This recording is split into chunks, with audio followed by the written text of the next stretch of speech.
Boa noite, chegando aqui para mais uma noite de bate-papo com um convidado especial, o presidente do Sindicerve, o professor Zoel Garcia Siqueira, que já está aqui se posicionando, né, para a gente poder falar bastante na noite de hoje, conforme a gente havia divulgado, né, Zoel? O bate-papo de hoje vai ser a respeito dessa pandemia, das perdas dos trabalhadores e também de um fio de esperança, porque, afinal de contas, a gente tem aí muitos caminhos, né, de luta para enfrentarmos as dificuldades que estão se desenhando, não de agora, né, não é por causa da pandemia que a gente está vivendo uma dificuldade nesse cenário, não. Já há muito tempo a gente vem acumulando algumas perdas, algumas derrotas, e nessa tentativa de reconstituir as lutas históricas dos trabalhadores e a garantia de direitos, uma das principais instituições que tem sofrido muitos ataques injustos, desmedidos, são os sindicatos dos trabalhadores, né? E eu tenho um orgulho muito grande de poder dizer que o Sindicerve hoje é presidido por um professor que atua na luta pela defesa dos trabalhadores já há muito tempo, não é de agora, e que na ponderação necessária, porque nessa luta também é necessário que a gente saiba dialogar, né? Você consegue, Joel, levar a condução do Sindicerve nessa construção do diálogo, né? E vai avançando, vai conseguindo conquistas, vai conseguindo entrincheirar nas lutas, e, assim, eu admiro muito o trabalho que você, junto com toda a diretoria, vem desenvolvendo no Sindicerve. Eu que sempre fui muito crítico a direções sindicais, quando em alguns momentos via coisas acontecendo com as quais eu não concordava, mas sempre fui um grande defensor do sindicato como instituição, que é uma instituição fundamental para a defesa dos direitos dos trabalhadores. Sem os sindicatos a gente não chega a lugar nenhum. E você como um guerreiro da sala de aula, né? Eu conheci você em sala de aula como colega de trabalho, companheiro que usa saliva, giz e lousa para ensinar uma disciplina que muita gente muitas vezes não compreende, que também está sendo apedrejada nesses últimos tempos, da mesma área que eu, da área de humanidades. Você é um excelente professor de história, reconhecido pelos seus alunos, já formou muita gente por aí, né? E quando falam do Zoel, família, né, de professores, né? Uma família de professores, trabalho com o X esse ano, ele está na mesma escola que eu, lá no Benedita Black, no Perequê, enfim. Então, eu queria que você desse uma boa noite para quem está chegando, se juntando a nós aqui, que eu tenho certeza que vai ser um bate-papo muito agradável. Walter, eu fico feliz de poder literalmente dividir a tela com você. Agora eu não estou mais dividindo, agora eu estou na tela sozinho. Mas dividir a tela com você é uma responsabilidade. Agora sim, voltei a dividir a tela com você. É uma responsabilidade muito grande. Eu também tenho uma admiração muito grande por você. Tive o prazer de trabalhar com você, não só eu, também alguns irmãos meus já trabalharam com você. Te acompanho aí nessa tua árdua luta de defesa, não só dos profissionais da educação, mas de todos os trabalhadores. E realmente vamos trabalhar com a modernidade, né? Eu confesso para você que é a primeira live que eu estou participando. Já participei de algumas reuniões, mas live especificamente é a primeira que eu estou participando. E há 3 semanas atrás, quando um amigo em conjunto nosso entrou em contato comigo e me consultou da possibilidade de estar aqui dividindo a tela com você, de imediato eu respondi, não, estou à inteira disposição, até porque como educador que somos, Walter, a gente tem essa função. Nós não estamos aqui para divulgar a verdade, nós estamos aqui para divulgar os nossos conhecimentos e deixar cada um, com base no seu conhecimento, traçar o seu caminho. Realmente, eu estou agora numa função bastante complicada, que é à frente de uma instituição que defende o trabalhador, deveria ser uma instituição extremamente respeitada, extremamente reconhecida, mas, infelizmente, como nós fazemos parte de um país que faz parte de um sistema capitalista, e, infelizmente, o nosso país faz parte de uma periferia de um sistema capitalista, a nossa instituição ela é ideologicamente combatida e aquele trabalhador não tem a consciência de classe de que a instituição sindicato é extremamente importante. E essa importância é tão grande para a conscientização do trabalhador que, desde 2017, especificamente, vem sofrendo ataques que eu acredito que, no futuro não muito longo, tá? Muitas instituições sindicais vão desaparecer. Não porque não trabalham, não porque não desenvolvem a sua função, mas porque essas pessoas que hoje estão no poder têm a função de combater essa instituição que defende o trabalhador. Porque esse grupo, que desde 2017 assumiu o poder, não tem responsabilidade nenhuma por nós trabalhadores. Joel, até antes, né? Se a gente parar para pensar, no segundo governo da Dilma, já começa uma disputa e o Congresso adquire um poder que até hoje vem se demonstrando um poder exacerbado numa estrutura de república como a nossa. Eu acho que é fundamental que a gente consiga estabelecer isso. Você conhece melhor do que eu, inclusive, a história, né? E essa república brasileira, ela é uma república meio capenga, né? Porque a gente tem um presidencialismo que, para se manter, ele precisa de uma coalizão muito ampla, né? Os partidos, eles são muitos, a fragmentação dos votos é muito grande, e quando elege-se um governo sem maioria no Congresso Nacional, ele precisa ir lá negociar, enfim, fazer uma negociação natural, normal, de uma democracia necessária para consolidar um governo. Não há país que não tenha esse tipo de necessidade, mesmo nos países parlamentaristas. A gente vê Israel vivendo aí 3 eleições seguidas e não consegue unidade, né, para assegurar um governo. Mas no Brasil, especificamente, a gente tem um processo que parece que é um processo de desconstrução das instituições, né? Isso vem acontecendo já há algum tempo, e eu acho que a instituição mais atacada são os sindicatos, porque eles conseguiram sufocar o trabalho dos sindicatos, inclusive financeiramente, né? Tirando a condição de sobrevivência dos sindicatos dos trabalhadores, mas mexeram pouco, por exemplo, nos sindicatos patronais, né? Que tem uma base de arrecadação ainda garantida e tem ainda um sistema S que, queira ou não, é representativo do setor patronal, né, do grande capital, principalmente, do capital das indústrias, ou do setor de serviços de mais alta magnitude nesse sistema capitalista. Enquanto isso, a gente vê, como você bem falou, né, milhares de sindicatos, a gente tem uma fragmentação sindical muito grande também, mas milhares de sindicatos já fechando as portas, porque não conseguem sobreviver e deixando desamparados os trabalhadores. A impressão que dá é que foi um desenho feito para que a gente chegasse num momento como esse, de fragilidade, em que eles soltam uma legislação dizendo assim, olha, agora cada um por si, não precisa mais nem negociar com sindicato nenhum, cada trabalhador vai lá e negocia com seu patrão diretamente, porque esse é o melhor dos mundos para o capitalismo. Será que, como você falou, essa consciência de classe, a gente perdeu lá atrás o fio da história de ter trabalhado muito mais do que se trabalhou, a necessidade de conscientizar a classe trabalhadora de que ela é explorada, do pequeno empresário, o que a gente chama hoje de empreendedor, né? Que ele também é parte dessa classe trabalhadora, embora ele seja muitas vezes um CNPJ, mas ele também é parte da classe trabalhadora, porque ele também é explorado por esse sistema.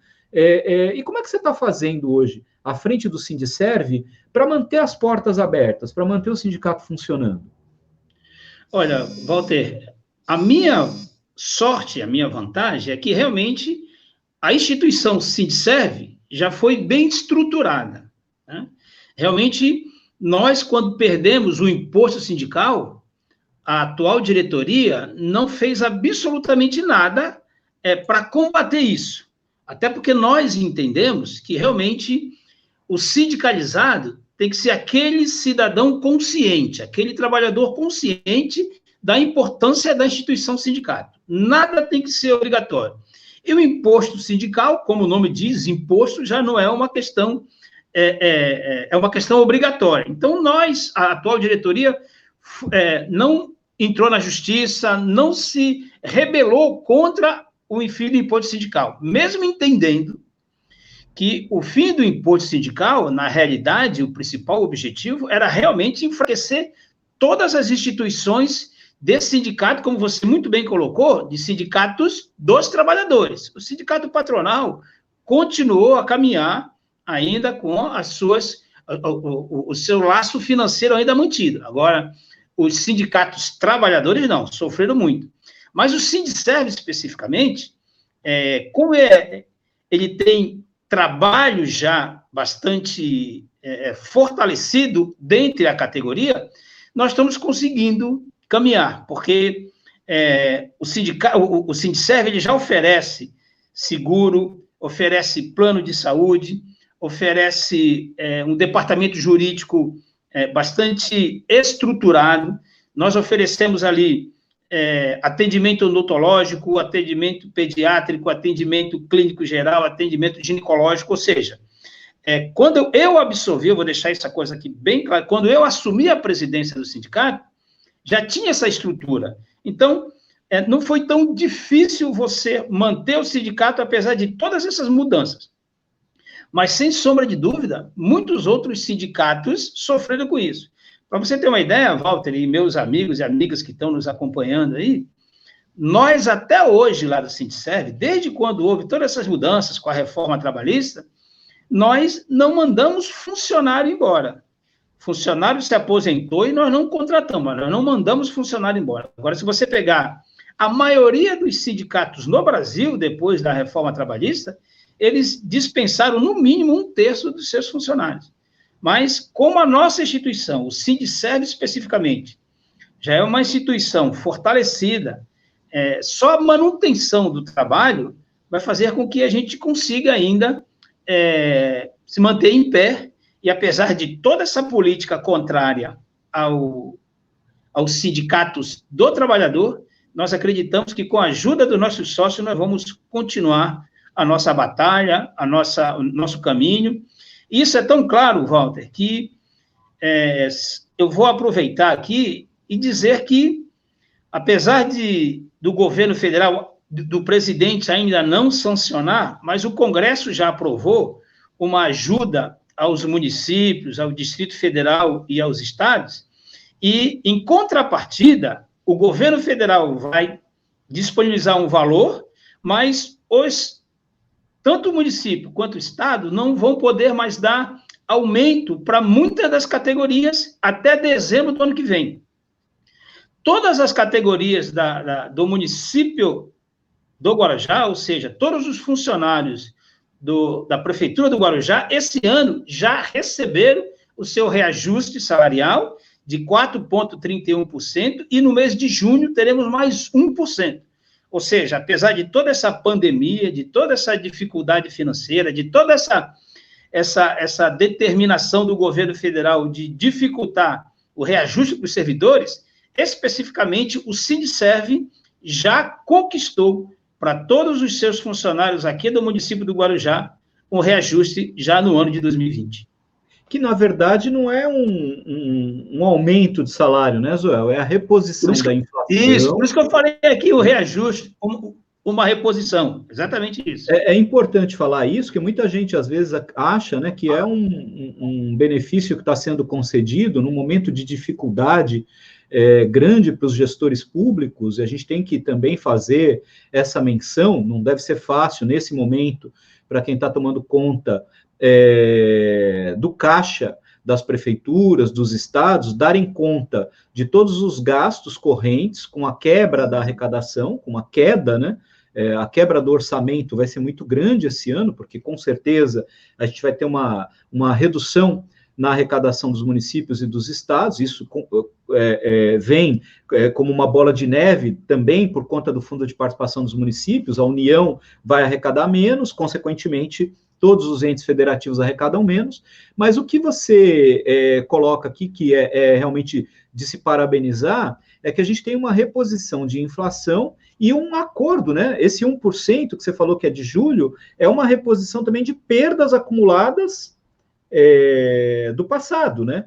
E é 1% que vem sendo, já tinha sido negociado e está sendo garantido nessas lutas, né? Não dá para dormir, né? Não dá para dormir.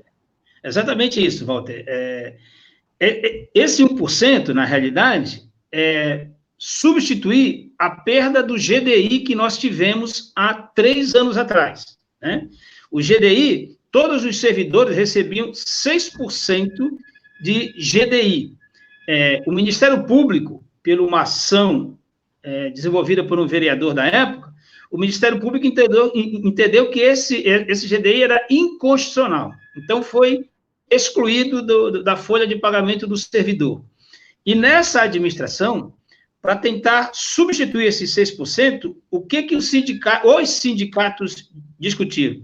De você incorporar 1% ao ano, que no final de 3 anos seriam 3%, só que esses 3% inserido no seu salário base, no final, para muitos servidores, esses 3% vai significar até mais do que aqueles 6% do GDI. Além disso, indo para o salário base, isso também entra na sua aposentadoria, nas suas férias, no seu 13º.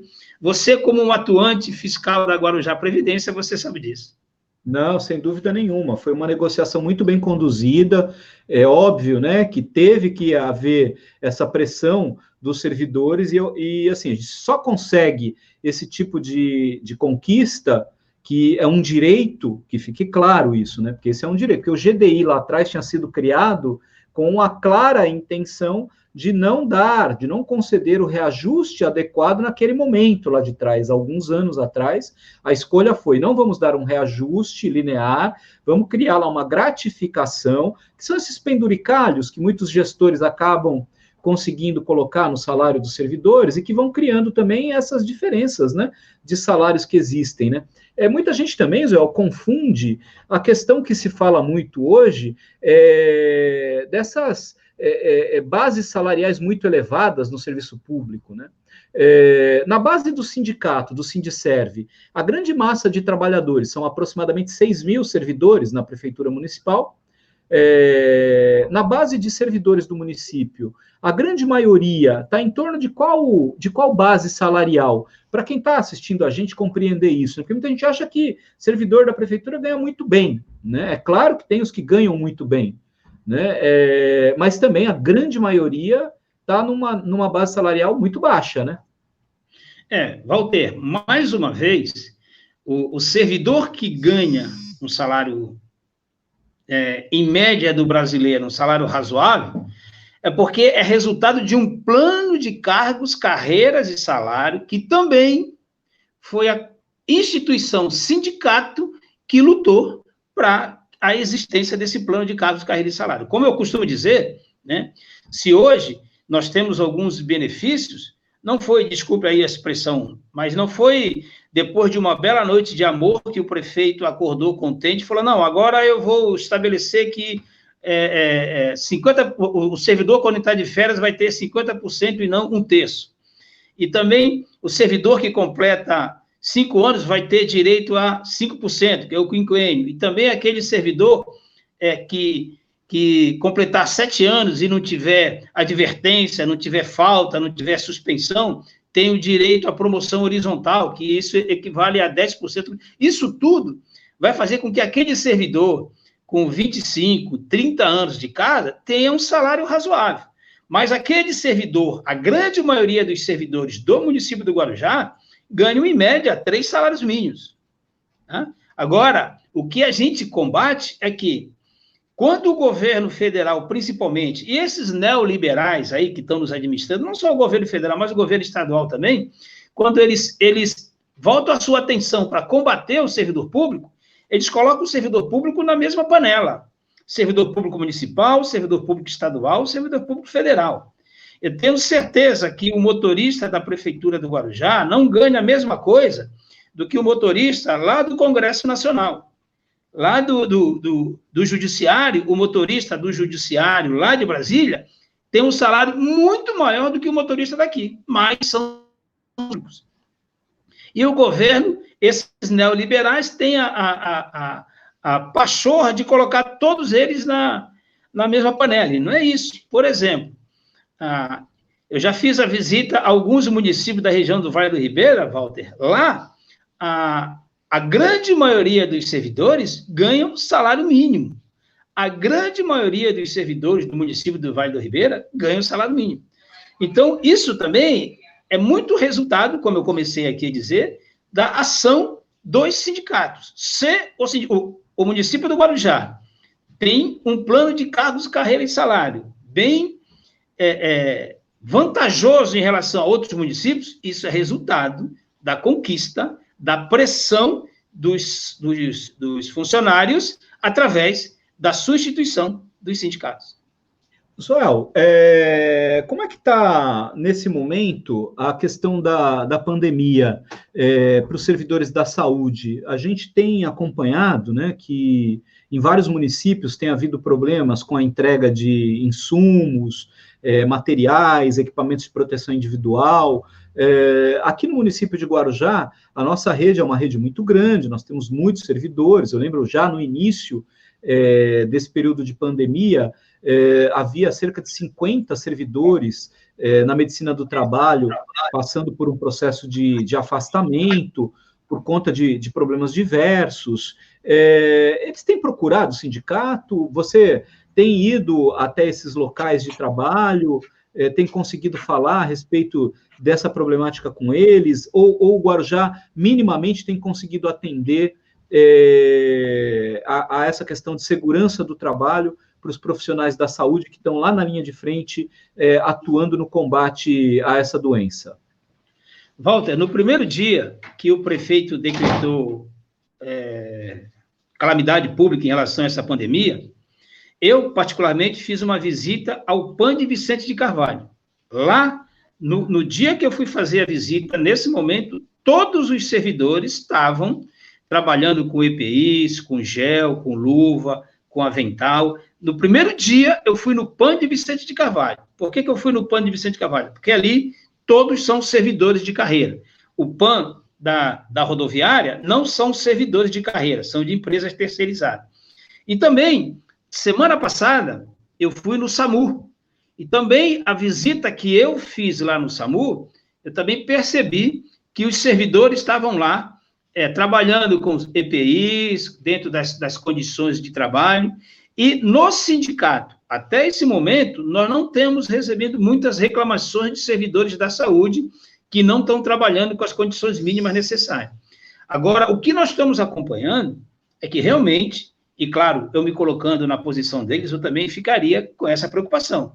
Eles estão preocupados, até porque também eles têm família, e tem um número razoável de funcionários da Secretaria de Saúde que estão afastados porque estão com o Covid-19 ou estão com suspeita de Covid-19. E isso também, o próprio Conselho Municipal da Saúde está fazendo esse acompanhamento. Mas eu quero deixar aqui, Walter, bem claro que o sindicato tem um diálogo bastante positivo com a Secretaria de Saúde e, até esse momento, nós não temos muitas reclamações dos nossos funcionários em relação a EPIs. Claro que, como eu já falei, a preocupação deles é realmente em manter a sua segurança e a segurança de seus familiares. A gente ainda tem muitas empresas terceirizadas, né? No caso, o sindicato não representa esses trabalhadores, né, das empresas terceirizadas. Várias unidades de saúde hoje estão sob a gestão das organizações sociais, né, de uma organização social. Aqui no Guarujá só tem uma atuando, né? E dentro desses ambientes também tem a quarteirização, né? Algumas dessas unidades têm, aliás, em todas elas têm, além dos funcionários que são contratados diretamente pela OS, também outras prestadoras de serviço na limpeza, na segurança, enfim. E aí, nesse caso, o sindicato não atua, né? Você tem ouvido alguma coisa em relação a isso? A questão mesmo desse conflito que existe, né, de terceirização e da oferta do trabalho do serviço público, contratando diretamente o servidor. Eu sei que você é um grande defensor do serviço público, evidentemente, né? Mas em que medida isso tem causado preocupação para o sindicato? Eu vejo isso como uma medida muito preocupante, até mesmo pela questão da manutenção dos nossos serviços públicos de longa duração, como saúde, educação, e, ao mesmo tempo, uma preocupação também com o sistema previdenciário, né? Porque quando a gente optou por um regime próprio, a gente precisa ter uma entrada de novos servidores para ir equilibrando a receita e, atuarialmente, a gente ter ali uma idade média que seja, entre aspas, sustentável para um sistema previdenciário próprio, porque o nosso regime é um regime só dos servidores da Prefeitura de Guarujá e da Câmara de Guarujá e da autarquia Guarujá Previdência, né? E aí, quando a Prefeitura opta por terceirização, que é um modelo de gestão que os gestores públicos, eles gostam por uma série de motivos, o principal deles é que eles alegam que é mais fácil de gerenciar uma empresa terceirizada do que um servidor municipal. E você, como presidente do sindicato, como é que você enxerga essa questão? E se você acha que é possível a gente encontrar um meio termo nesse caminho, né? Porque é uma realidade hoje colocada, a terceirização, a gente vivencia isso, mas, ao mesmo tempo, falam do fim do serviço público, tem gente lutando para acabar com o serviço público, com a natureza do serviço público, com o concurso público, enfim. Como é que você enxerga isso, Zoel? Olha, Walter, antes de eu ir para o sindicato, eu já me posicionava contra a terceirização. Inclusive, eu tive o prazer de ser secretário de Educação do município entre 2001 e 2004, e lá no final da minha gestão, já foi feita a discussão sobre a terceirização da merenda. E eu sempre me posicionei contra, né, porque entendia que nós, da área pública, a prefeitura, ele tem que trabalhar com servidores de carreira. Depois que eu fui para o mundo sindical, claro que esse meu pensamento aí só se aprofundou, porque realmente o sindicato, a instituição sindicato é contra a terceirização em todos os setores, não só na saúde, como também na manutenção lá da educação. Nós trabalhamos contra isso, mas infelizmente nós fomos voto vencido. Inclusive, o sindicato, na campanha eleitoral, fez um debate na nossa sede, inclusive, nesse debate você participou, você se colocou contra o processo de terceirização. O prefeito, o doutor Walter Suma, também se colocou contra o processo de terceirização, mas, infelizmente, quando ele assumiu a administração, ele ampliou o processo de terceirização, exatamente nesse discurso de que para gerir é mais fácil, mas nós sabemos que tem forças ocultas por trás disso. Mas o sindicato entende que esse processo de terceirização é maléfico para o setor público, e como você muito bem colocou, principalmente para nós aqui do município do Guarujá, para o servidor público do município do Guarujá, que a partir de agora tem a sua previdência própria.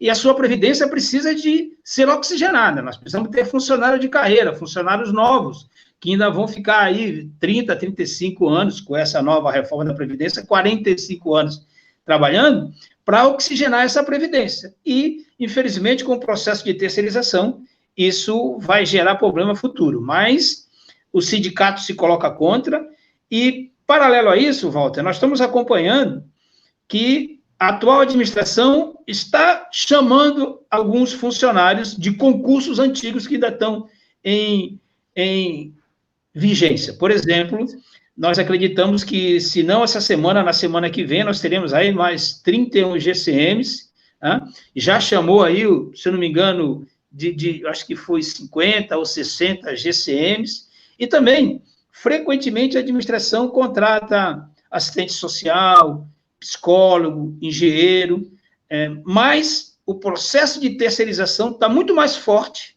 do que o processo de contratação efetiva de servidor público. Inclusive, eu quero aqui até aproveitar, Walter, e dizer que, a partir do fim dessa pandemia aqui, o sindicato vai cobrar da administração concurso público para a educação, porque nós precisamos, eu sei que tem um problema legal contrário a isso, mas nós vamos, porque a atual administração, no começo, garantiu que iria fazer concurso público para a equipe técnica, e nós já estamos no final da gestão, e nós não estamos acompanhando isso, mas nós vamos cobrar, porque essa administração trabalhou 4 anos com contrato emergencial lá da educação.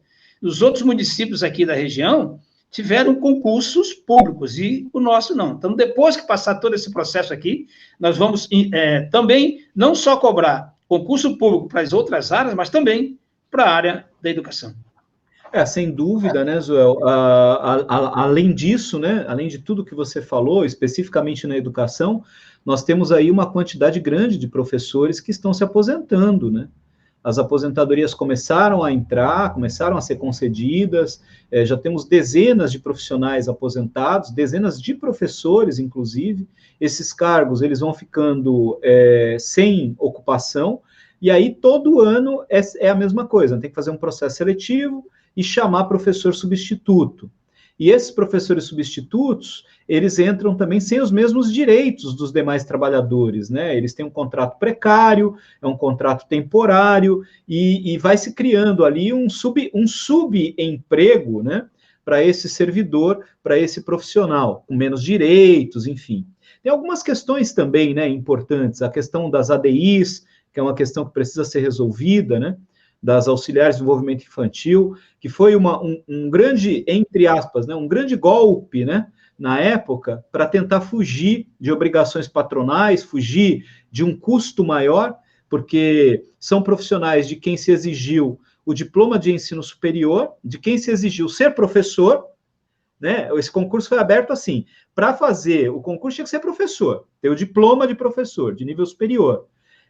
Mas quando eles entram no cargo, esses profissionais, a grande maioria são mulheres, né? Mas muitos homens também, quando entram nesse cargo, eles encontram uma carreira que não é a carreira de professor. E aí o administrador, o gestor público, ele consegue manter em funcionamento uma unidade educacional com um profissional qualificado, titulado, mas ganhando muito menos do que um professor e com uma carreira que não tem os mesmos direitos. Quer dizer, ele criou ali, entre aspas, né, uma segunda divisão para o trabalhador da área da educação, né, com menos direitos, com menos garantias, e hoje tem esse problema aí para ser resolvido e ninguém quer pôr a mão, né, nessa cumbuca para resolver, porque sempre eles estão olhando para outras questões, mas também é um problema grande aí que eu sei que o sindicato enfrenta, a parametrização, né?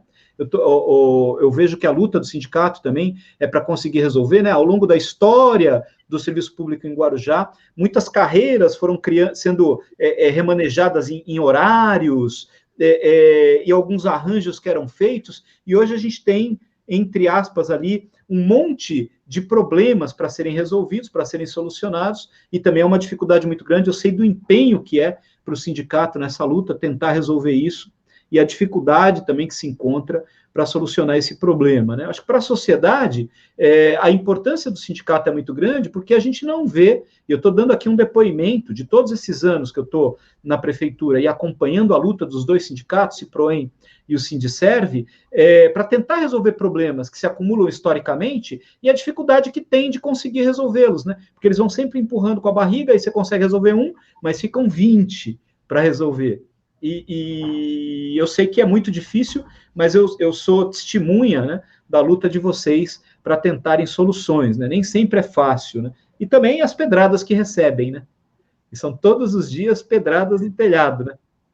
Essa questão, como você muito bem colocou aí, das PAGs e das ADIs, é o que a gente são nós mais críticas recebemos, porque o sindicato já fez de tudo que está ao seu alcance, inclusive com orientação das ADIs e das PAGs, porque quando a gente fala ADI também, na estrutura administrativa da prefeitura também existem as PAGs, com a ajuda das ADIs e das PAGs e com orientação deles, nós até contratamos uma advogada que elaborou em conjunto com o sindicato um projeto, enviamos para a Câmara, tudo, mas não mudou absolutamente nada. Quer dizer, o sindicato fez o que estava ao seu alcance. Como o resultado não foi positivo, o sindicato não faz nada. Entendeu? Mas o sindicato tem as suas limitações, né? Nós trabalhamos em conjunto, mas a gente não avança. A mesma coisa, Walter. E aí, uma coisa que nós estamos discutindo atualmente, que é a questão da integralidade e da paridade. Eu, junto com a Joanice, já participamos não de uma, de duas, nem de 5 reuniões com a ex-prefeita e com o atual prefeito, com ex-secretários e com o atual secretário, para discutir com a ex-presidente da Guarujá Previdência e com o atual presidente, para tentar solucionar esse questionamento que está na lei, que o servidor que entrou antes de 2003 tem direito à integridade e à paridade. Mas a ex-administração e a atual administração entendem que não, porque tem uma normativa lá do Tribunal de Contas e que não sei o quê. Ou seja, o sindicato vai até o seu limite, já fez de tudo, inclusive, já foi em Brasília, já contratamos um parecer, já trouxemos um parecer novo, mas como a administração enxerga de maneira diferente, a grande maioria acha que o sindicato não faz nada, porque o sindicato não administra a cidade. A gente procura um caminho para solucionar esses problemas, mas nós não temos a força da caneta, porque se nós tivéssemos a força da caneta, talvez a conquista fosse muito mais aprofundada e provavelmente já teríamos resolvido essas questões. Se tivesse a força da caneta, não seria o presidente do sindicato, seria o prefeito municipal. Né? A gente tem alguns comentários aqui do Leandro, olha quem veio aí dar uma boa noite. O psicólogo Roberto Rosário também veio dar uma boa noite para a gente. Tem também um agradecimento da Alessandra Escalafobética, que sempre está com a gente aqui, acompanhando as nossas lives, falando um agradecimento a você, te agradecendo, porque você sempre é muito prestativo, não só, ela fala aqui das PLPs, né, Zoel, mas o sindicato sempre está com as portas abertas para o Fórum de Cidadania, para os movimentos populares, que sempre procuram espaço no sindicato, encontram, né? Eu queria até que você falasse, tem um espaço lá do sindicato aberto também para os associados e para os servidores, de modo geral, né, podem usar o espaço, alugar o espaço, quando é necessário, né, reuniões de conselhos que são feitas lá, as promoções de debates que vocês fazem, né, as aulas magnas que são feitas lá também. Aqui o Sidney Bibiano, também da região do Rabo do Dragão, das comunidades tradicionais aqui da nossa cidade, né, ele é um grande defensor da história das comunidades tradicionais, principalmente lá na região do sítio Cachoeira, na região do sítio Cachoeira, ali na região do Rabo do Dragão. O Sidney Bibiano, um profundo conhecedor da legislação das comunidades caiçaras, vai estar aqui com a gente em breve, também não vem para a aula, está mandando uma boa noite para você. E eu tenho um comentário aqui do Leandro, que ele diz assim, a gente estava falando no início da consciência de classe, né? E ele fala assim, falar sobre a perda de consciência de classe, da classe trabalhadora, precisa ser discutida sobre o diagnóstico que toda a grande mídia sempre trabalhou para isso. Afinal, como disse Marx, as ideias dominantes são as ideias da classe dominante. É um combate cada vez mais difícil. Tem boa noite do Alexandre. Nossa, esse menino, olha, vou dizer uma coisa para você. Pensa em pessoas combativas, né? É a dupla. Alexandre e eles chegaram juntos. E fui fazer uma visita lá no SAMU, porque o Alexandre me cobrava. Eu fui lá no SAMU e saí do SAMU, passei um abraço, Alexandre, um abraço, Éder. Cara, assim, o Alexandre é um cara que é imprescindível em vários lugares onde ele atua, não só profissionalmente, né, como profissional da área da saúde, mas na representação que ele faz dos trabalhadores da saúde, também com um pensamento muito ponderado, muito ético, sempre muito firme nas suas posições, prestativo e conhecedor dos assuntos que defende. Um cara que eu admiro demais, ele sabe disso, é o Edler, né? A gente já teve, em vários momentos, a gente teve várias divergências em alguns momentos, e sempre discutimos os temas, mas quando a gente chega num denominador comum, tanto ele quanto eu somos pessoas que vão na síntese. A gente leva isso muito a fundo, né? A síntese. Eu sou uma pessoa que, quando você me convence, eu digo, estou convencido, é isso, vamos junto, é isso aí. E o Edler também é assim, né? Quando ele põe uma coisa na cabeça, é difícil tirar, mas quando ele se convence, ele também sabe ceder nas argumentações, e assim, é uma construção dialética, é muito legal. O Alexandre e ele, nesse sentido, são muito importantes para o sindicato, para a luta dos trabalhadores no município, e eu queria fazer o registro que ele está dando uma boa noite para a gente aqui. Eu sei que ele está lá na Secretaria-Geral do Sindicato, né? E é um pau para toda a obra lá contigo, né, também. Walter, eu sempre, quando eu falo em sindicato, eu falo em diretoria do sindicato, da nossa diretoria. Exatamente porque se não fosse diretores como o Alexandre, como o Éder, a gente não conseguiria avançar como nós avançamos, né? Então, eu sempre fui uma pessoa com muita sorte em chamar pessoas para ficar ao meu lado. Quando eu fui secretário da Educação, também eu tive a felicidade de trabalhar com pessoas ao meu lado que me ajudaram muito. E hoje também, o Éder está sendo fundamental ali do meu lado para me ajudar, principalmente na questão da Previdência. A escala alfabética, eu sou suspeito de falar, inclusive na tua live com ela aqui, eu mandei algumas mensagens, mas eu não sei, como eu falei para você que eu estou aprendendo isso aqui, eu não sei se foi direitinho, mas eu acompanho ela, e ela sabe do que ela precisar de mim lá no sindicato, ela pode contar. E o Leandro Siqueira, essa pessoa aí faz parte de uma parte muito grande do meu coração, é o meu filho, eu tenho uma satisfação muito grande, né? É um excelente ser humano e um excelente profissional da área de educação. E, Walter, vou aproveitar aqui também, eu tenho 2 filhos, professores, né? E eles te acompanham, eles estão sempre aí te acompanhando. Inclusive, na live que você fez com o deputado estadual, o Lucas mandou algumas perguntas, algumas mensagens para vocês, tá?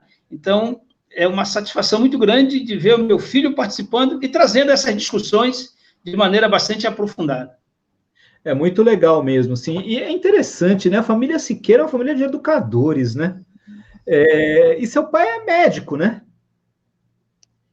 O meu pai é médico e nenhum dos filhos resolveu seguir a medicina, porque o meu pai, por ter 5 filhos, ele teve que trabalhar muito, mas ele trabalhava muito, mas muito mesmo, Walter.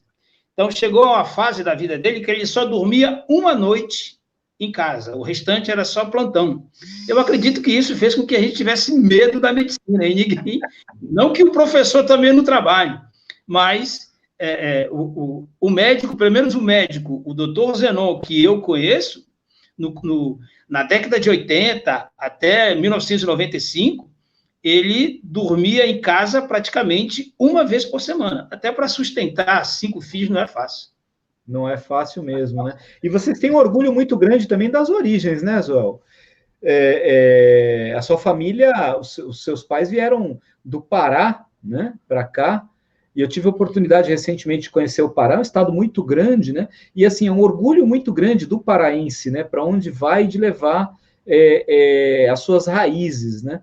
E sempre, sempre vocês falam da família com um amor, um carinho muito grande, cara. Assim, isso é construção de caráter mesmo, né? Walter, essa questão de família, nós puxamos muito ao meu pai e à minha mãe. Nós somos 5 irmãos muito unidos. Inclusive, essa pandemia aqui, sábado e domingo, a gente passa aí o tempo todo mandando mensagem, tirando foto, até porque, felizmente, nós estamos aí num processo de crescimento da nossa família. Por exemplo, o Leandro tem um filho que vai completar 6 meses semana que vem. O Lucas tem uma filha que fez 6 meses ontem. O filho do Zélio também tem uma filha com 4 meses. A filha do Duda já tem 3 anos. A Zeila também está com uma filha grávida. Então, a nossa família está crescendo de maneira bastante positiva. Então, a gente tem uma ligação muito grande, né? E, realmente, a minha mãe é paraense e meu pai é de Santa Catarina. O teu pai é catarinense. Meu pai é de Santa Catarina. Mas o meu pai, quando terminou o curso de sargento, ele provavelmente deve ter sido lá um dos últimos colocados, e mandaram ele para Belém do Pará. Aí, quando ele chegou em Belém do Pará, conheceu a esposa dele, ele ficou dessa história, Walter, se vocês me permitirem aqui. Pode aí falar, ele fala assim, o nome do meu pai é Zenon, e o nome da minha mãe é Zaira. Aí ele teve 5 filhos. Ele fala, eu não vou colocar, o meu nome é Zenon, o nome da minha esposa é Zaira, eu vou colocar o nome do meu filho de Manuel, de Pedro? Não, vou colocar tudo com Z. Aí veio Zélio, Zoélio, Zoênio, Zeila e Zoel, que sou eu. Não, e assim, você falou, foi para o Pará, né? Eu ia fazer uma brincadeira, foi para o Pará, aí comeu açaí com farinha e peixe, já era, né? Fica tufo. Aí a pessoa fica tufo, fica cheio. Fica tufo. Olha só, o Joselito também, grande Joselito, professor também. Essa semana ele estava fazendo reunião com o pessoal que é pré-candidato a vereador do Partido dos Trabalhadores, né? O Joselito está lá no PT, construindo as candidaturas, está como coordenador do partido. Eu acompanho muito o Joselito também, porque ele também é um batalhador, cara, assim, na luta pela democracia, né? A gente está numa luta muito inglória, né? Porque a gente está vivendo num momento de muitas mentiras que estão sendo transformadas aí numa barreira cognitiva. Eu digo assim, né? Porque a luta contra uma mentira, ela é fácil quando as pessoas estão com a cabeça aberta para ouvir, para dialogar. Mas no momento atual, a gente tem uma barreira cognitiva. As pessoas não querem lidar com a verdade. Elas estão se convencendo da mentira e muita gente, eu tenho estudado um pouco esse tema, muita gente está procurando argumentos que reforcem a sua vontade de que aquilo seja verdade. Então vem alguém e diz assim, olha, mas isso aqui é desse jeito.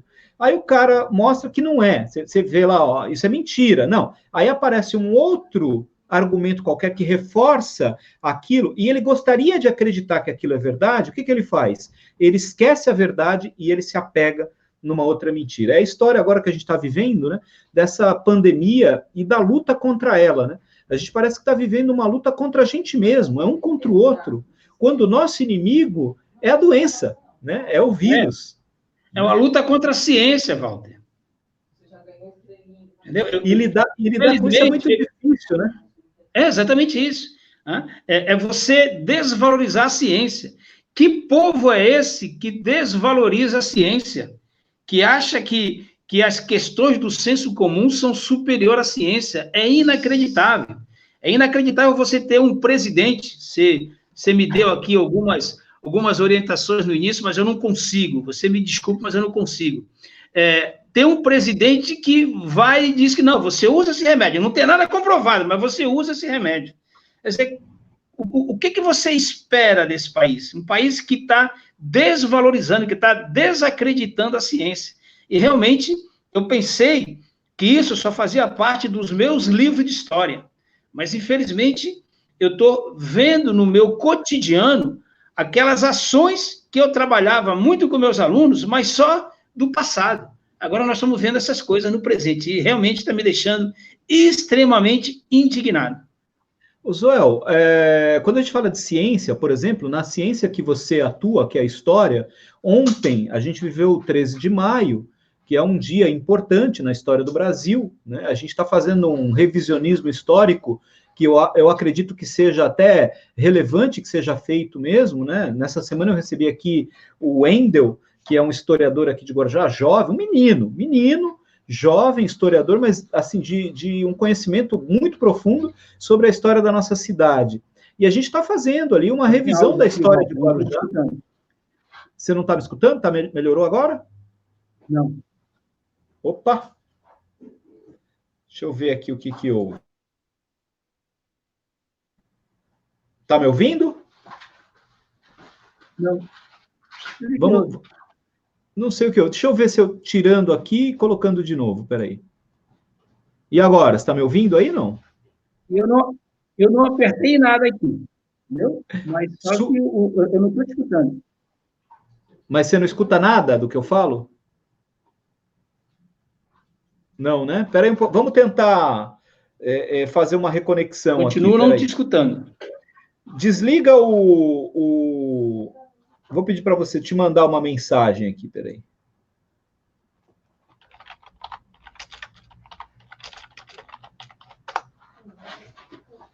Deixa eu ver se eu consigo derrubar a nossa... Isso! Aí. A gente já volta rapidinho, só para reconectar. Provavelmente deu uma caidinha na conexão do Zoel, mas a gente já volta. É rapidinho, rapidinho mesmo. Aí... Isso, agora melhorou. Aí, melhorou? Melhorou. Aí, então, é que às vezes acontece, isso é internet, rapaz, é complicado. Mas o que eu tava falando é o seguinte, né?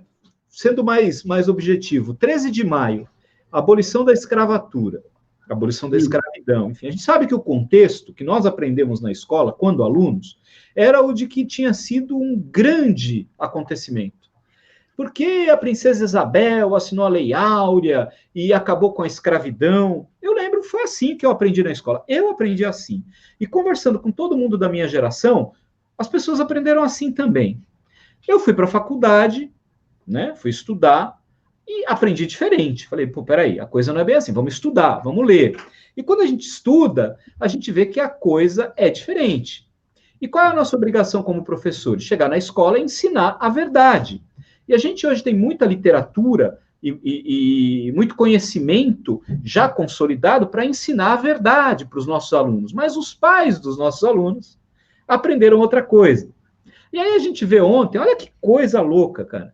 A gente sabe que a escravidão foi uma negociação, aliás, o fim da escravidão foi uma negociação das elites agrárias para impedir a reforma agrária, né? Então eles aceitaram o fim da escravidão com uma indenização para eles, quem tinha escravo foi indenizado, sem nenhum benefício para o ex-escravizado. Então, quem era escravizado não ganhou nada, não teve uma indenização sequer, nada, mas o dono do escravo foi indenizado. E por que eles apressaram? Apressaram não, né? Porque foi um dos últimos países a acabar com a escravidão, mas era um processo que estava se alongando, até que começaram a ganhar forças as teses de que os escravos deveriam ser indenizados, ganhar terras, e que para eles ganharem essas terras era necessário fazer uma reforma agrária. E aí iam ter que tirar terras de quem tinha para entregar terras para os ex-escravos. Rapidinho, o que eles fizeram? Fizeram um acordo com a monarquia para assinar a Lei Áurea, dando a liberdade para os escravos, mas ao mesmo tempo criando um monte de barreiras, né? Eles não podiam trabalhar em várias funções, não tiveram nenhum tipo de ajuda, nenhum tipo de amparo, foram jogados, entre aspas, na rua. E, pior, a política que o governo fez na época foi a de chamar imigrantes para o Brasil para embranquecer a população brasileira e, ao mesmo tempo, para concorrer com a mão de obra escrava, que, teoricamente, a partir dali deveria ser remunerada, deveria ter algum tipo de remuneração para trabalhar. Zoel, aí a gente vê ontem o instituto responsável por cuidar do resgate da história e da defesa dos interesses dos afrodescendentes no Brasil, que é a Fundação Palmares, publicar ontem um agradecimento pela Lei Áurea e uma publicação que tenta desacreditar a figura de Zumbi dos Palmares, que é um representante, né, da resistência negra, dos quilombos, que eram lugares para onde esses escravos fugiam e que viveram nesses lugares por muitos e muitos anos,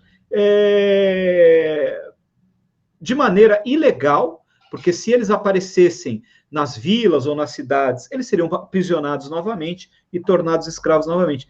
Aí você é professor de história, Zoel, fala para mim, o que você sente quando você vê coisas como a gente está vendo hoje, cara? Essa minha indignação que eu acabei de falar, Walter, entendeu? É a desconstrução de um trabalho que vem sendo feito aí nos últimos 15 anos, entendeu? De fazer com que a gente entenda a história de maneira mais próxima de contada pelos que foram vencidos, não só a história dos vencedores, entendeu? E realmente essa questão da escravidão, você pontuou muito, muito claro nisso, para você ter uma ideia. Quando eu concluí o meu curso de graduação em História, eu fiz o trabalho sobre a Revolta da Chibata. A Revolta da Chibata ocorreu em 1910, praticamente mais de 20 anos depois da escravidão. E por que houve essa revolta na Marinha do Brasil? Porque os negros na Marinha ainda eram tratados como escravos, ainda eram chicoteados como escravos. Ou seja, os mesmos castigos que os escravos recebiam nas fazendas, eles recebiam nos porões do navio, 22 anos depois da Lei Áurea. Então, essa Lei Áurea, na realidade, ela veio para dificultar todo um processo de discussão que veio para fazer com que, junto com a liberdade, o negro tivesse igualdade de oportunidade, que isso, infelizmente, nos últimos 14 anos, se discutiu isso, mas agora estão se desconstruindo, e colocar o presidente de uma instituição que tem a função de fazer com que a gente se discuta a questão da igualdade racial, muito pelo contrário, ele vem e discute, ele vem e fala que a escravidão foi positiva no Brasil. Essa é minha indignação. Inclusive, até o ano passado eu escrevia frequentemente num jornal aqui do nosso município, e eu sempre me concentrava nessas questões, de que essa administração federal está desconstruindo tudo que nós avançamos de 2002 para cá. E eu também, como eu já falei, Walter, eu fico assim, me imaginando, porque quando eu fui secretário de Educação, eu tive o prazer de fazer reuniões com o Cristóvão Buarque, fazer reuniões até com o Paulo Renato, que tinha, mas agora eu fico imaginando hoje um secretário municipal de educação ter que discutir educação com esse atual ministro da Educação. Isso é um desrespeito à educação brasileira, é um desrespeito aos profissionais da educação. Eu sempre combati o primeiro-ministro da Educação do governo Bolsonaro, porque era uma coisa, mas eu não sabia que eles conseguiriam mudar para pior. O que esse ministro da Educação está trabalhando contra a educação pública é um crime. É por isso que eu falo da minha indignação. É lamentável mesmo, porque a educação ela se consolida como um trabalho de formação ao longo de gerações, né? Um passo que você dá hoje só vai surtir resultado, só vai ser visível depois de muitos anos. A gente não vê o resultado de imediato. Claro que numa sala de aula você acompanha o aluno ali, você como professor sabe bem disso, né? A gente vê todo dia a evolução dos alunos, a aprendizagem deles, mas o resultado para a sociedade vem ao longo de gerações, de décadas, né? De geração em geração a gente vai vendo as coisas acontecendo. E, lamentavelmente, eles vêm com uma narrativa muito mentirosa, dizendo que a educação brasileira tem piorado, quando os números não mostram isso, né? Os números mostram muito claramente que a educação brasileira tem melhorado, sim. É uma educação hoje que inclui muito mais gente nas escolas, que ainda tem deficiências muito graves e importantes, que precisam ser superadas, inclusive no nosso município, mas a realidade é que a gente está num processo de melhoria contínua.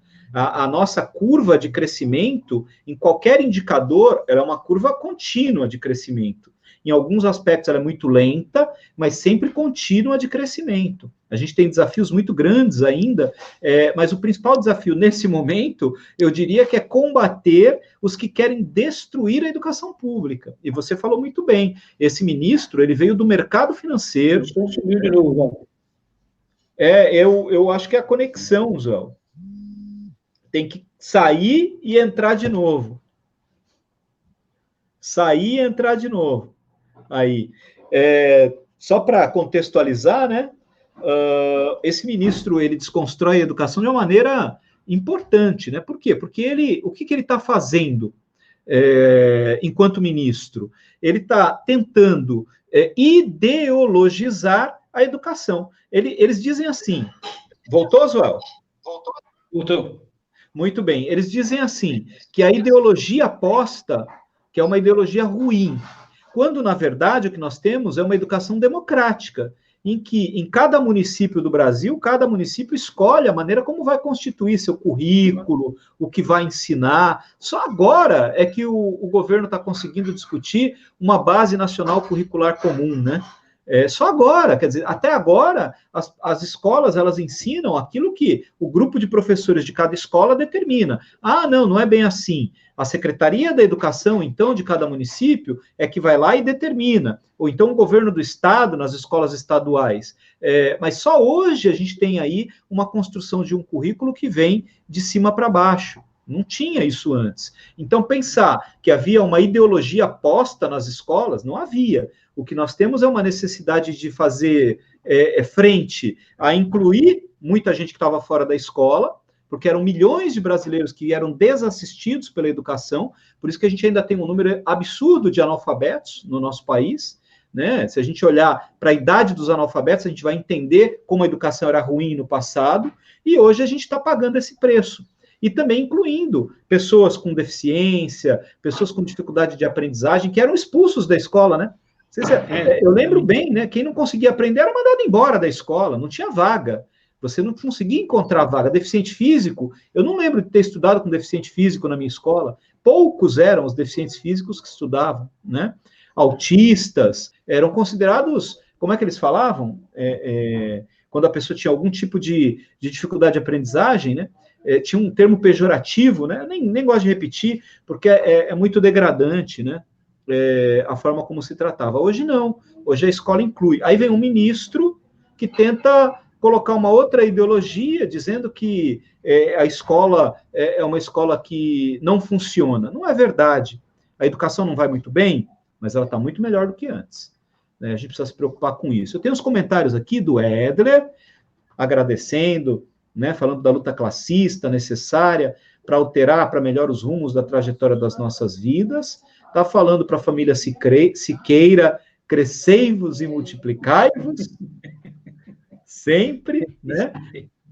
O Joselito concordando com a gente, ai dele que não concorde, estou brincando, meu querido. O Orlando está mandando 2 comentários, né? Zoel, você acha que o sindicato, no modo geral, falhou de alguma forma no processo de consciência da classe trabalhadora? Falo pelo fato da gente ver tantos trabalhadores adotarem um discurso anti-sindicato neste momento de polarização. E o Leandro também está falando do obscurantismo que contribui para a base intelectual do governo Bolsonaro, tendo o astrólogo Olavo como teórico que questiona até o formato do planeta. Como é que liga essas duas questões? Esse discurso anti-sindicato e esse obscurantismo anti-ciência. Isso que eu já até coloquei aqui, até coloquei já um tempinho atrás, que é o trabalho de você não acreditar na ciência, você desconstruir a ciência. Um governo que não trabalha com a ciência, ele vai flertar com o regime ditatorial, sem sombra de dúvida, né?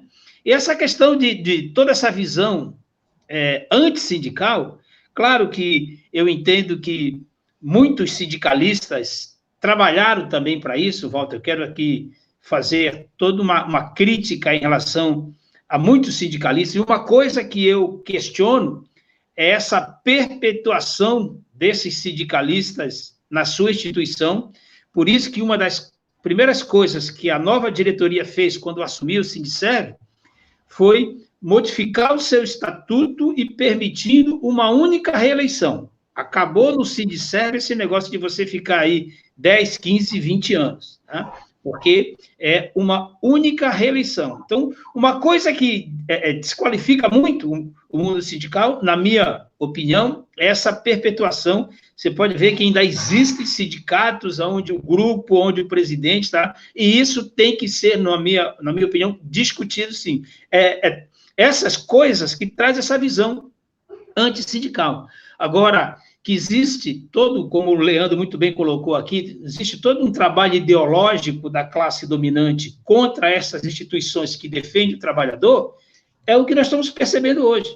Porque não dá para entender como que o trabalhador é contra a instituição que defende o trabalhador.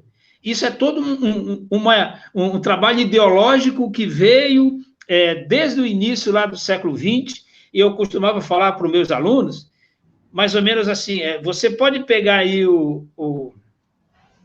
a questão da sociologia, a questão do anarquismo, pega você o dicionário e vê qual é o significado de anarquismo. Aí a grande maioria fala, anarquismo é bagunça. Então pega o sindicato para ver se anarquismo é bagunça. É porque, ideologicamente, trabalharam na cabeça do trabalhador para que ele não siga o anarquismo, que era um movimento que tinha exatamente a função de fortalecer o trabalhador. Só que aqui no Brasil, nós traduzimos esse movimento anarquista, que era um movimento de fortalecimento do trabalhador, para bagunça.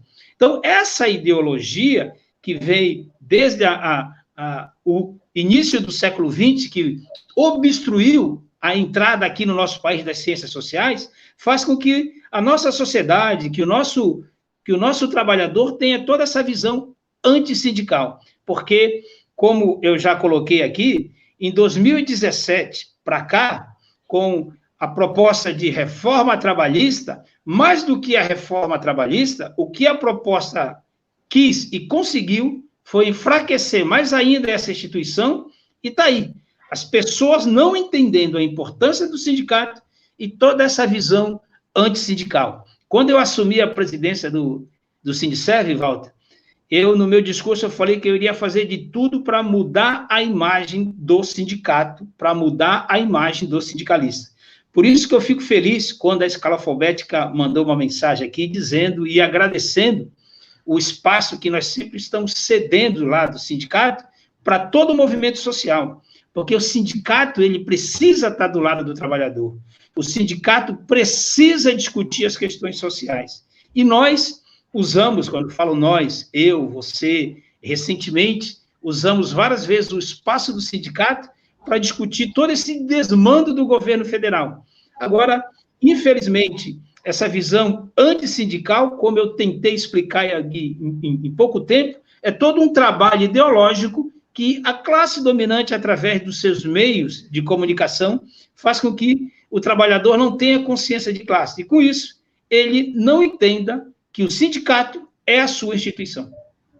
É necessário que as pessoas compreendam que nada tá solto, né? Todas essas pontas, elas estão conectadas, né, Zoel?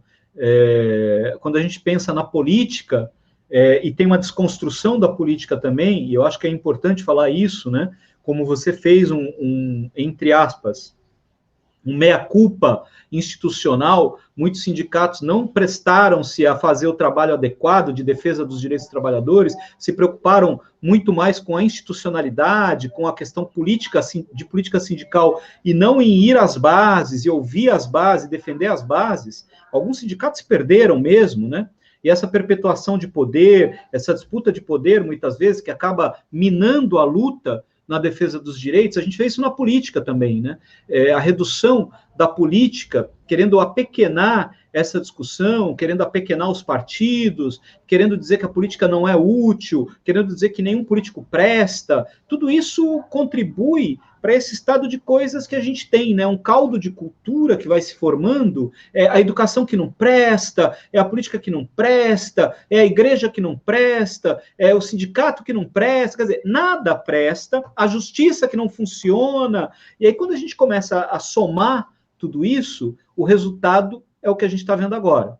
É uma descrença total nas instituições que funcionam, podem até ter suas falhas, mas elas funcionam, mas a gente vai vendo pessoas que começam a colocar as manguinhas de fora para lutar contra essas instituições, trazendo um risco muito grande, inclusive, para uma frágil democracia, que é essa democracia que a gente começou a construir no período pós-ditadura, que se consolida lá na Constituição de 88 e que estabelece bases sólidas para que a gente possa defender, né? Defender uma condição de sobrevivermos em harmonia, né? Porque os trabalhadores precisam dos empresários, a gente sabe disso. Os empresários têm que existir num sistema capitalista, óbvio, porque nós vivemos num sistema capitalista. Eles têm que ter condições de investir, de manter seus negócios. O Estado tem que ter condições de arrecadar para redistribuir os recursos que ele arrecada nos serviços públicos. E as pessoas precisam ter tudo isso funcionando para garantir que vão ter saúde, educação, saneamento básico, segurança e emprego, para poder trabalhar, ter um salário digno e poder sobreviver. Agora, quando a gente vê que há uma crítica muito grande a todas as instituições, começa a preocupar, porque aí a gente começa a ver gente defendendo a ruptura da democracia, a defender uma volta de um processo ditatorial, ou defender uma volta de um governo militarizado, e não tem uma construção de argumento para isso, né? É uma impressão muito equivocada de gente que olha para o passado e diz assim, não, mas no passado era melhor. Não era melhor. Não era melhor. Não tinha liberdade, né? Você não tinha a condição de... Está entrando uma ligação lá para o Zoel. Não, tranquilo. Mas está tranquilo aí. Atende aí e já volta. Não, já desliguei aqui, volta. É que subiu a tua imagem. E agora? Eu acho que você precisa agora sair. Aí, agora voltou. Estou aprendendo, hein? Estou ficando fraco aqui no negócio. Olha lá. Mas, concluindo, eu acho que isso aí já era para me avisar que estava falando demais. O convidado aqui é você. Quem tem que falar é o convidado, não sou eu. Mas aí o que eu quero te dizer é o seguinte, né? Nessa construção, tem uma pergunta aqui importante do Joselito, que eu acho que vai nessa linha, do que você acabou de responder, mas é um reforço importante, né? A questão da democracia, a defesa da democracia. E o Joselito, ele pergunta assim, ó, professores, em relação às possíveis propostas para garantir os direitos dos servidores públicos nos próximos anos, com todo esse assédio dos capitalistas querendo reduzir o Estado para transferir para o capital os serviços públicos. É o neoliberalismo, isso aqui você já explicou anteriormente, mas eu queria pôr mais um elemento aí, que é o seguinte, quando eles falam nas dificuldades, o primeiro bolso que eles querem atacar é o bolso do trabalhador. Então agora, por exemplo, vai diminuir a arrecadação. Então tem que diminuir o salário dos servidores públicos. E aí? Quer dizer, é isso? Não tem mais nada para cortar? Não tem como cortar outros benefícios, outras questões? Minha opinião, muito própria. Pandemia, saúde pública é fundamental. Corta tudo, para a obra. Para tudo. Para tudo. Vamos pôr o dinheiro onde é necessário, salvar vidas. Vai parar a máquina? Não pode parar a máquina, mas tem que salvar vidas. E como é que você salva vidas? Ajudando o pequeno empresário. Tem que criar um fundo municipal para ajudar o pequeno empresário. O orçamento público municipal tem que ir lá e pegar o pequeno empreendedor e dar um complemento para ele garantir os empregos. Os hotéis que estão fechados, os quiosques que estão fechados, esses pequenos comércios que fecharam, como é que vai fazer? A cidade precisa sobreviver depois. Nós não vamos conseguir, se a gente não tiver uma política pública efetiva, que venha da União, do Estado e também do município, para salvaguardar a sobrevivência das pequenas empresas, dos pequenos negócios. Pequenos que eu digo, são pequenos mesmo. Eu vi uma pesquisa, Zoel, de empresárias afrodescendentes, pretas e pardas. Foi uma pesquisa com 400 empreendedoras, pequenas empreendedoras, pretas e pardas. A principal reivindicação delas era uma ajuda de capital de giro para as empresas sobreviverem. Qual o valor médio necessário para essas empresas sobreviverem por 3 meses? R$ 1.500 a R$ 4.000. Caramba, será que o Estado brasileiro não consegue garantir um financiamento, por exemplo, através do Banco do Brasil, da Caixa Econômica Federal, com um financiamento aí de 20 anos? Empresta lá 12, 13, 15 mil reais para essas empresas, para elas pagarem em 20 anos, em 15 anos, para elas não fecharem as portas, para manterem os trabalhadores empregados, para se manterem funcionando, porque senão elas vão quebrar. E se elas quebrarem, aí a conta para o poder público é muito maior. Compreende? O sindicato está fazendo seu esforço. Imagino que você está lá controlando as contas para não ter que demitir. Não, exatamente, Walter. Agora é o seguinte, eu não estou nem um pouco surpreso em relação a essas mudanças ou a essa visão neoliberal. Até porque, quando o Bolsonaro foi eleito, eu já esperava todas essas alterações, porque é um governo extremamente neoliberal. Agora, a nossa instituição tem que estar preparada para combater isso. Não vai ser fácil, é difícil. Até porque, Walter, infelizmente, até por falta de consciência de classe, nós temos um número significativo de servidor público que votou no Bolsonaro, ou seja, o servidor público que votou no governo neoliberal. Aí, claro que o governo neoliberal, como quer um Estado mínimo, vai fazer o quê? Vai desvalorizar o servidor público, isso eu já sabia, eu já esperava disso tudo. É por isso que eu sempre falei, olha, vocês vão eleger um governo neoliberal, depois vão bater aqui no sindicato e vão falar o que o sindicato vai fazer e o que o sindicato vai tentar fazer agora. Agora o sindicato vai continuar a sua árdua luta para valorizar o servidor público.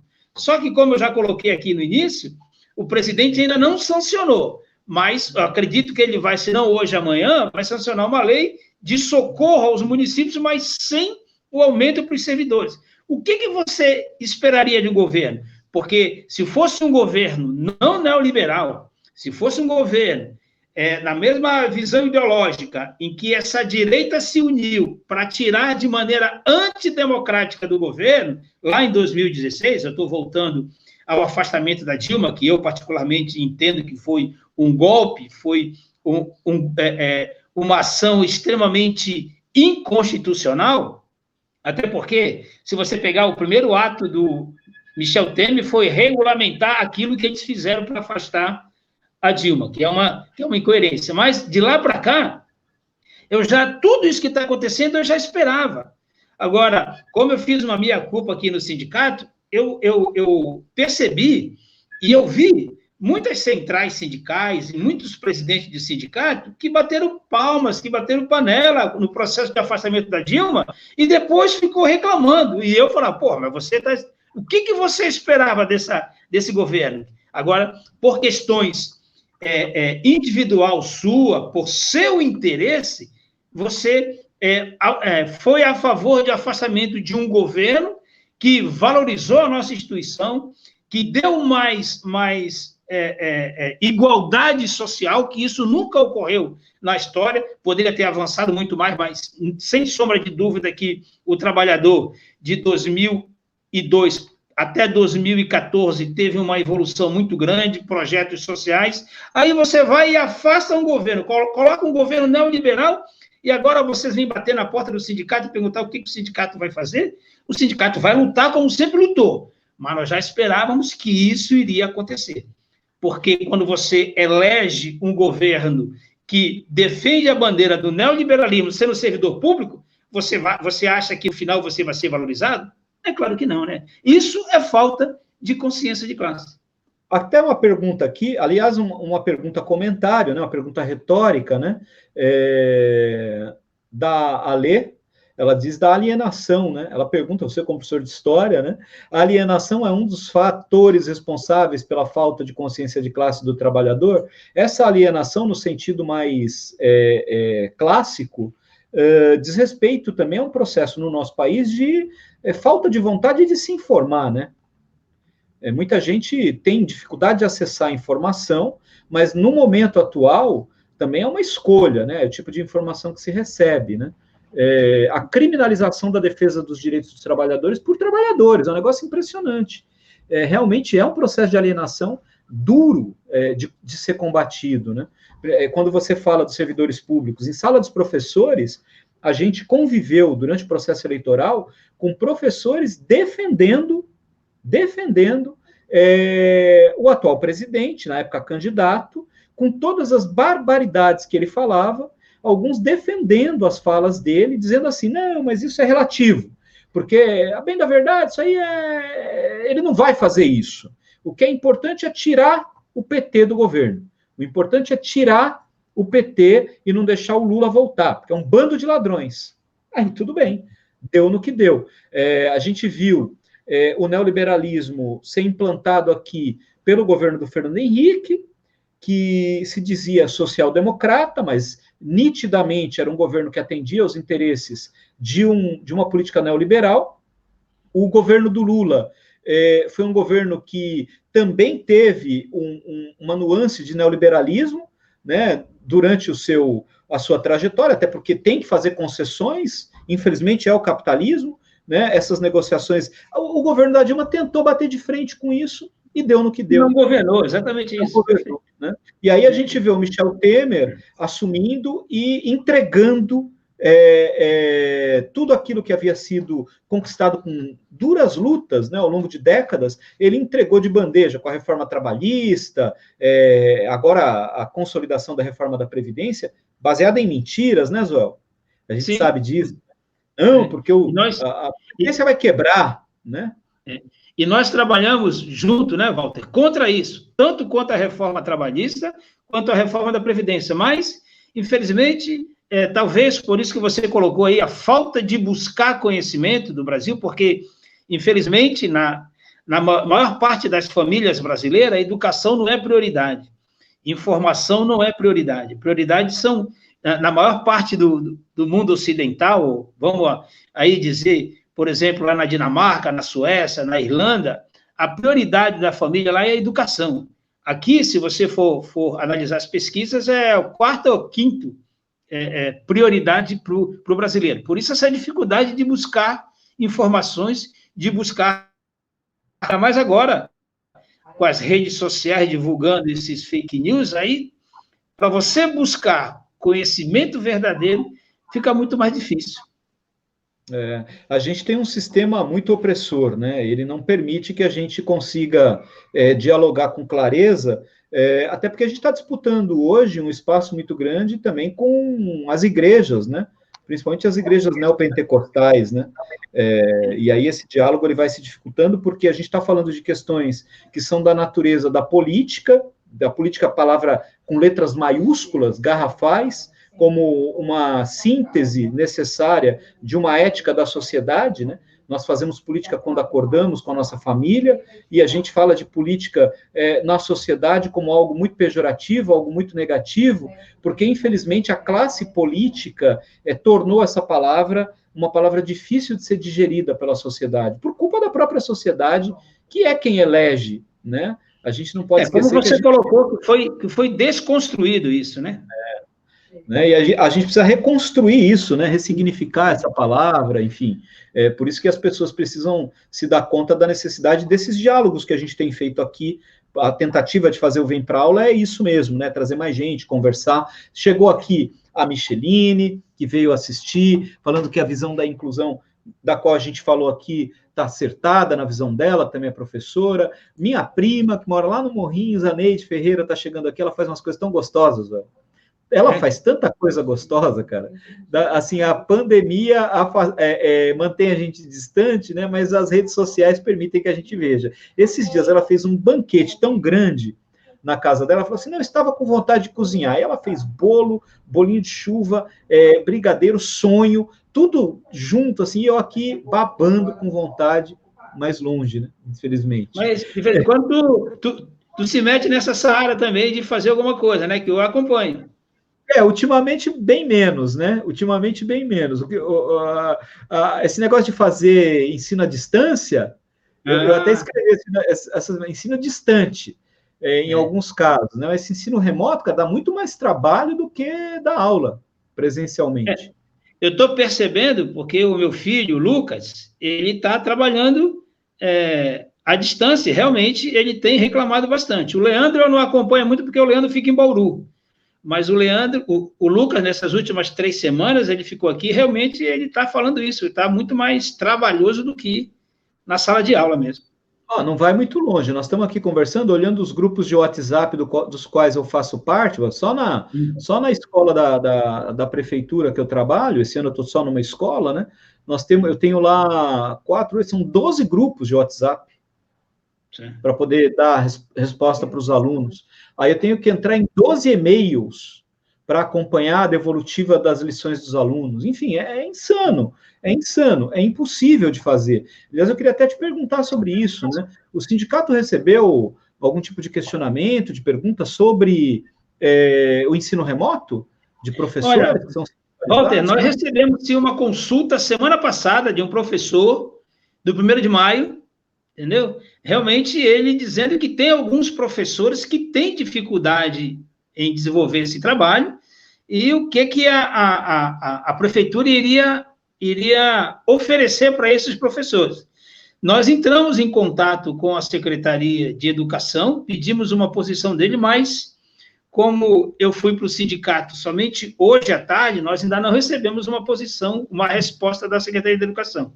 Mas, em relação a isso, nós recebemos, sim, um questionamento do professor. Uma coisa que me chama muito a atenção é que eles escrevem lá no site da prefeitura que são mais de 150 mil acessos lá na página do ensino remoto, né, da educação. E eu dou aula, né? Eu estou com os alunos, acompanhando os meus alunos. São 12 turmas que eu acompanho, mais a EJA, que são mais 4 turmas de EJA. São 16 turmas de alunos, só na rede municipal. E, assim, a devolutiva das atividades, o que voltou das atividades. Tem sala de aula de 35 alunos, que 2 alunos devolveram as atividades, 3. Isso na área pública, né, Walter? Área pública. O meu filho trabalha na escola privada e também tem dificuldade. Eu também trabalho na escola privada, também na escola particular em que eu trabalho, também não são todos que assistem. Eu tenho turmas de alunos que deveriam estar lá, 50 alunos assistindo a aula, tem 25. Uhum. Um momento de exclusão muito grande, né? E precisa ser repensado isso. Eu vejo que os gestores eles estão mais preocupados em divulgar números do que efetivamente em consolidar uma política educacional que não crie mais desigualdades e exclusão no momento de grande dificuldade, que é esse momento da pandemia. Eu estou muito preocupado com isso. Eles estão mais preocupados nesse momento, Walter, com marketing político, tá? Para dizer que estão oferecendo alguma coisa. E, na realidade, nós sabemos que a realidade do brasileiro, a realidade do jovem brasileiro, principalmente na área pública, é uma dificuldade muito grande. Está aí a questão do Enem, né? Porque eu entendo que tem que haver uma suspensão do Enem, porque os alunos mais carentes não estão tendo condições de ter. Você está testemunhando isso. E já existe uma diferença muito grande entre o ensino médio público e o privado. Agora, nessa situação, vai ficar mais escancarado ainda. E, sem sombra de dúvida, acredito que o governo federal deveria suspender o Enem esse ano. Ah, sem dúvida. A gente está nessa luta, né? Eu sei também que você é um defensor do que é certo, né? Principalmente da justiça social. A justiça social só se consolida quando a gente oferece oportunidades iguais para todos, o que eles chamam de meritocracia, que não existe, né? Porque o ponto de partida é desigual. Então, como é que você vai falar em meritocracia se uns têm mais oportunidades do que outros, né? Impossível. Primeiro você tem que igualar as condições de disputa para depois dizer que você está oferecendo a mesma condição deles chegarem lá na frente juntos, né? Não é assim, né? O Edler está dizendo que a gente tem muitas coisas em comum, inclusive que nós somos palmeirenses, né? Verde é a cor da inveja, viu, Edler? O Edler é corintiano. Ele tá coitado, ele tem que pagar lá aquela conta lá do estádio, tá meio difícil para eles, né? O Orlando está falando aqui que a sua observação foi muito boa, excelente observação sobre as falhas do sindicato, não especificamente do Sindicerv, né, mas dos sindicatos de modo geral, e sobre entidades que apoiaram o impeachment da Dilma, né? Foi um grande erro, né? Muitas entidades não se posicionarem, né? Ontem eu estava comentando aqui, anteontem também, o muro tem dono, né? Exatamente então, isso. Um conto, né? Quer dizer, o muro tem dono. O dono do muro, de um lado é Deus chamando, do outro lado o diabo está quietinho. Aí perguntam lá para o diabo, mas você não perguntou nada, não quis que eu fosse para o seu lado? Eu falo, não, o muro é meu. O muro é meu, né? Quando eu falei no início aqui que teve um colega seu que entrou em contato comigo, esse seu colega foi Orlando. Isso aí. Eu sei que vocês estão caminhando junto, e Orlando, quando me ligou e falou dessa live, eu falei, Orlando, eu me coloco à disposição para bater esse papo com o Walter, porque conversar contigo, Walter, você sabe disso, é fácil, é tranquilo, ainda mais depois dessa tua colocação sobre meritocracia. Agora, discutir meritocracia em sala dos professores é complicadíssimo.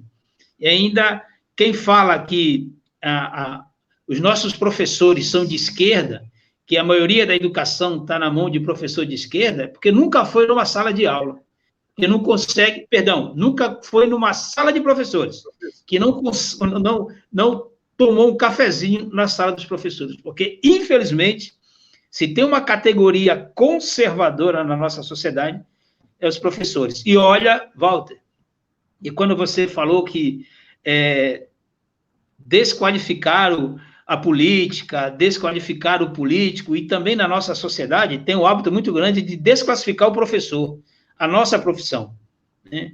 Você vê que muitos filhos de professores não se tornam professores, porque na própria casa do professor, o professor não valoriza a sua profissão. E eu falo isso muito à vontade, porque eu sou casado com uma professora, eu sou professor e tenho 2 filhos professores, porque eu sempre lutei não só pelo professor, como pela professora, assim como pela educação. Agora, uma educação pública de qualidade para todos, porque aí sim, se nós tivermos uma educação pública de qualidade para todos, aí você coloca a meritocracia aí, porque todos terão o mesmo caminho, sairão com a mesma força. Agora, numa sociedade extremamente desigual agora, nós, como é que vem falar de meritocracia? É complexo, né? Ensino remoto para quem não tem nem celular, né?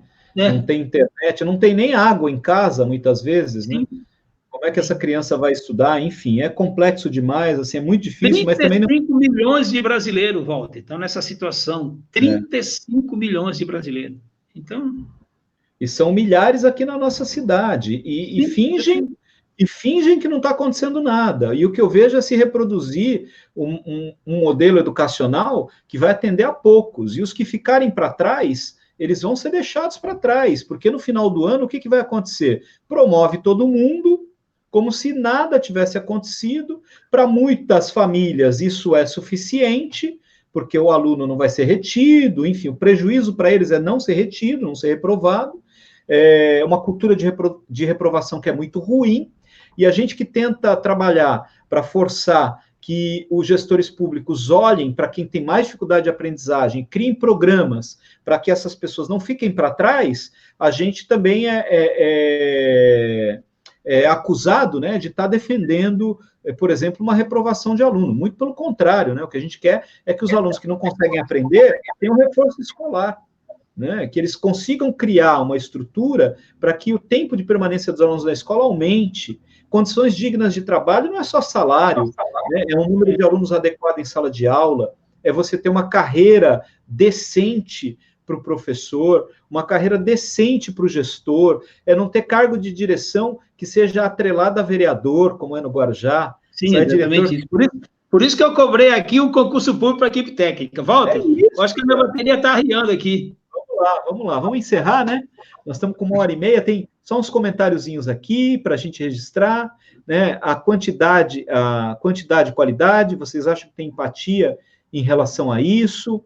Tem um comentário também da Micheline dizendo que não votou, não carrega esse remorso. Eu ia falar não votou, não é bem isso.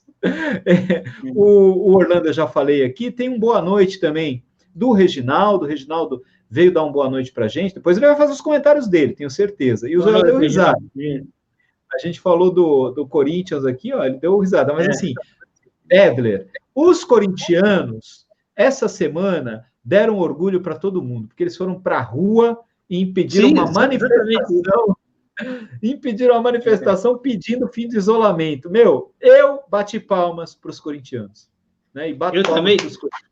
Walter, eu não sou de compartilhar muita coisa, não, mas isso daí eu compartilhei. As pessoas até me criticaram, pô, palmeirense, mas realmente isso daí, os corintianos fizeram um excelente papel. Dessa vez, e o Leandro é corintiano, ele sabe disso. Dessa vez eu aplaudi também os corintianos.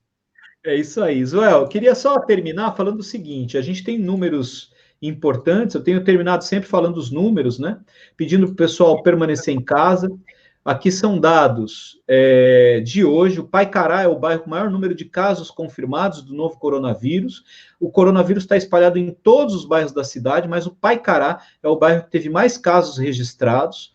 Aqui, números dessa noite: 432 casos confirmados, 45 recuperados, 12 casos confirmados internados, 8 em UTI, 31 óbitos já na cidade. Agora, se a gente somar o número de internados e internados em UTI, Joel, nós temos 339 casos suspeitos e mais 68 internados e 16 em UTI.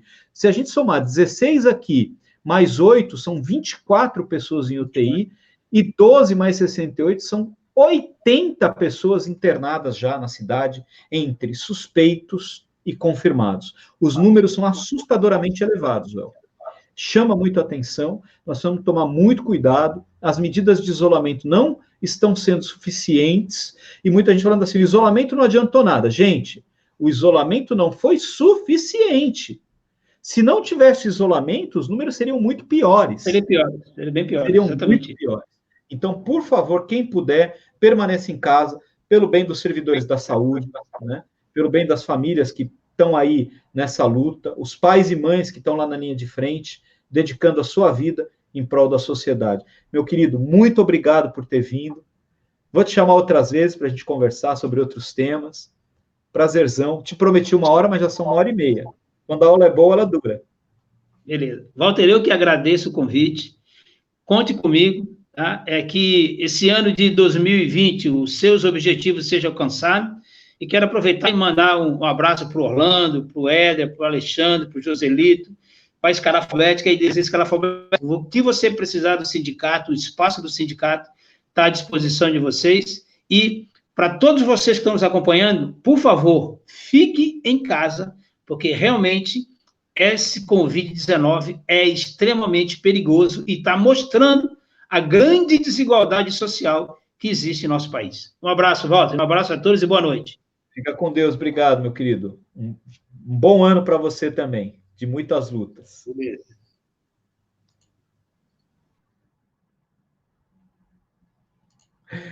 Obrigado a todos e amanhã a gente volta.